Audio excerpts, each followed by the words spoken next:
Afternoon, everybody. Another episode of Detecting Tales. Let's get right into it. Again, going back in time, as we always do, into the 90s again. Two of us detecting this particular Sunday. We didn't have a day off work. Believe it or not, it was a Sunday, a winter Sunday. The forecast in Cumbria was pretty good, but we decided to venture north, across the border into Scotland, where we had permission from a farmer that had land that produced one or two Roman bits and pieces for us over the years. So here's the scene. I wasn't driving this particular day, and my friend Sean was driving, God bless him and God rest his soul. And he had a 1 litre Nova, a red Nova. Now, was it a 1 litre 1.2? I think it was a 1 litre Nova. So not the fastest of cars by any stretch, but it got us from A to B in them days. However, it nearly didn't. And here's the sorry tale ahead. So we set off early in the morning, still dark, left a rather wet and miserable Cumbria to hit a rather cold, well, freezing cold actually, Scotland. We travelled about an hour or two over the border. We arrived at destination around about 8:30 in the morning. The farmer was interested to see us, shall we say. When I knocked on the door and said we were going detecting, he did say to us at the time, you're more than welcome, like he always did. He's a wonderful guy actually, but he did say, have you seen the forecast for this particular area? And I said, no, but I'm sure it'll be all right. And at that we set off detecting. We left the car actually outside the farmhouse itself. He told us to park in the farmyard itself next to the house, so we unloaded the gear and trekked off to the fields, and we did find a few bits and pieces. Believe it or not, we found a few Roman bits and pieces. I found an interesting Roman lock mechanism, first one I've ever found and the last one I've ever found.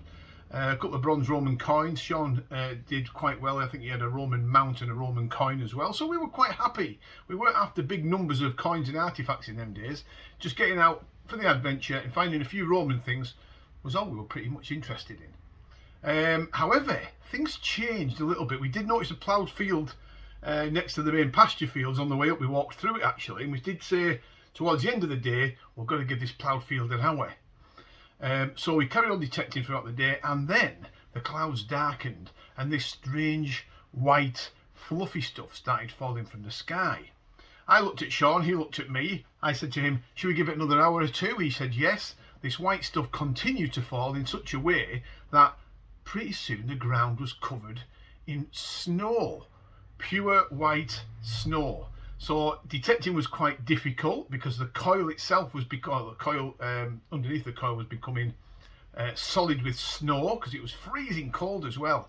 And we decided to disappear off the pasture fields and give it 1 hour on the ploughed field, but it only lasted 20 minutes because the snow became that thick it was almost impossible to see, never mind detect. But in the meantime, just while we were on the ploughed field, next to the cow, I think it was the cow barns, the ploughed field went almost right up to the cow barns, if that makes sense. I got a signal, dug it out, and I found a gold ring. And on the face of the bezel, or the bezel, the top end of the gold ring was a face like a sun god. And I thought, that's got to be Roman, that's got to be gold, yippee. We got back to the farm, knocked on the farmer's door to show him. He was quite excited about it actually, and I said I'd do more research and get back to him, etc, etc. I even gave him my name and address just to make sure everything was above board, and he was quite happy at that. And we struggled actually to get out the farmyard because there was a slight incline out, if that makes sense. So he had to drive his tractor ahead of us to plough a path through so we could drive onto the main road, which we did. We got an hour down the road, and Sean noticed that the needle on his car, the fuel needle, was touching over to the red. And he told me, and I said, well, we better stop off at the fuel station then on the motorway. And he said back to me, have you got any money? And I said, no, I haven't got any money. I checked my pockets, and I think, in them days, I had a couple of pound. Because I didn't bring any money, because I didn't think we needed any money. And Sean certainly didn't need any money, he didn't think. And I looked at him, I thought, have you got any money in the car? We found 55 pence. 50 pence and a 5 pence. So we had £2.55p. to put in for fuel, and it was already touching the red. Oh my God. Sunday afternoon late on, we had work next day. Panicking. We had no AA insurance, no RAC insurance. There was no mobile phones to ring your dad, friend, girlfriend, partner, wife, or whatever it was. So I said to Sean, listen, you're going to have to pull up at the nearest petrol station, brim it. No, not brim it. What's the word? Feather it as much as you can.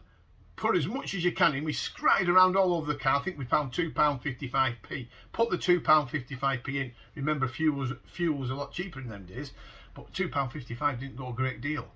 We managed to get it in, which moved the needle off the red, and he feathered it on the accelerator all the way home. I don't know how he did it, but believe it or not, down the M6, every time we got onto a slopey sort of incline or decline, I should say, he took his foot off the accelerator and knocked it into neutral, which is probably dangerous to do to save fuel. The revs dropped right down, and we just coasted until we got to a hill, slipped into gear and carried on, and we did that all the way back home. Unbelievably, we managed to get back home for 7 o'clock, driving at really low speeds. Lindale Hill, if anybody knows Lindale Hill in Cumbria, a huge hill. We panicked about that and we bypassed it completely, went through Grange over Sands into Holker, onto the Holker Mosses and onto the A590, avoiding all the giant hills that we have here in Cumbria, and unbelievably we managed to get back home. Never ever since that day have I gone without carrying a spare can of fuel in the back of the motor, or having plenty of money hidden in the car in different places, so at least if it ever happens again, we can put our hand on a few quid to get us home. It was a schoolboy error of monumental proportions. However, the tale gets even more hilarious for you laughing on the other end of the screen, watching the gold ring. At least I've got the gold ring to look forward to once the frightening experience of running out of fuel on the motorway was giving me. Got in, got on my detecting gear unpacked, jumped in the shower, got out. First thing I did was went for the gold ring. Got it out, it was like mud all over it, of course, because we were digging in all that horrendous weather. It was all sloppy underneath the snow. Washed it under the tap. Yes, indeed, that did look gold, and indeed it was a ring. I turned it over, it was flattened actually, it wasn't a full ring. The band was flattened into the underneath. I managed to just peek underneath where the band was flattened to the top end of the ring, and I read the words "Made in Hong Kong." There you go. So make of that what you will. Another tale from the Brothers Grimm. Unbelievable, isn't it? Right, more next week, folks. Keep watching. Bye for now.